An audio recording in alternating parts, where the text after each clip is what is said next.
Hello, ರಮೇಶನ್ ಮನೇಲಿರೋ ಕೋಳಿ ಸುರೇಶನ್ ಮನೆಗೆ ಹೋಗ್ಬಿಟ್ಟು ಮೊಟ್ಟೆ ಇಕ್ಕುತ್ತೆ.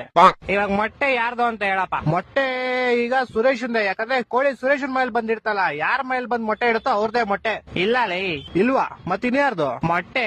ಕೋಳಿದಲ್ಲಿ. ಈಗ ಒಂದ್ ಆನೆ ಈಜಾಡಕ್ ಕೆರೆ ಒಳಗ್ ಹೋಗುತ್ತೆ, ಆಚೆ ಹೆಂಗ್ ಬರುತ್ತೆ? ಹೆಂಗ್ ಬರುತ್ತೆ? ಹೆಂಗ್ ಹೋಗಿರುತ್ತೋ ಹಂಗೆ ವಾಪಸ್ ಬರುತ್ತೆ. ಇಲ್ಲ ಲೇ, ಮತ್ತೆ ಯಾವ ಆಗ್ಬಿಟ್ಟು ಆಚೆ ಬರುತ್ತಲೇ? ಹೊಟ್ಟೆ ಎಷ್ಟು ಉರ್ಸ್ತಾವ್ರೋ ಆ ಭಗವತ್ನ ನೋಡಿದ್ರೆ. ಒಬ್ಬ ಹುಡುಗ ಪ್ರತಿ ವರ್ಷ ಅವ್ನ್ ಬರ್ತಡೆಗೆ ಉಂಡಿಗೆ ₹1 ಆಗ್ತಿದ್ನಂತೆ. 60 ವರ್ಷ ಆದ್ಮೇಲೆ ನೋಡಿದ್ರೆ ಅದ್ರಲ್ಲಿ ಬರೀ ₹12 ಐತಂತೆ. ಹೆಂಗೆ ಅಂದ್ರೆ ಅವ್ನ್ ಯಾರ ಚಪ್ಪಲಿ ಇರ್ತಾನೆ ಎತ್ಕೊಂಡಿರ್ತಾನೆ. ಇಲ್ಲ ಲೇ, ಮತ್ತೆ ಅವ್ನ್ ಬರ್ತಡೆ ಫೆಬ್ರವರಿ 29 ಇತ್ಲೇ. ನನ್ನ ಮಕ್ಕಳು ಒಂದೊಂದಲ್ಲ